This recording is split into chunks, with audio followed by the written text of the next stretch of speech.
Is your Nissan Titan's key fob not working like it used to? A dead battery is the likely culprit. Replacing it is a simple DIY task that can save you time and money. This video shows you how to replace the battery in your 2019-2021 Nissan Titan key fob using a CR2032 battery.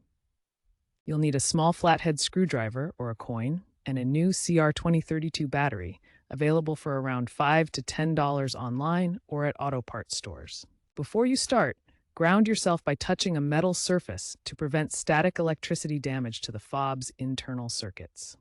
Make sure you are in a dry environment to avoid moisture damage. First, locate the small notch or seam on the edge of your key fob. Gently pry it open using your screwdriver or coin.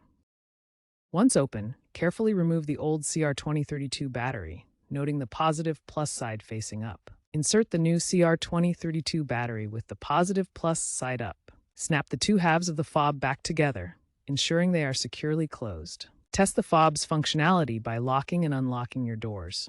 Important reminders: double-check the battery polarity before closing the fob. If the remote start fails after replacement, ensure the battery is correctly installed. Store the emergency key separately during the process. If you encounter moisture inside the fob, dry the components before reassembling. While battery replacement is generally safe, consider consulting a professional if you are uncomfortable or if the circuit board appears damaged.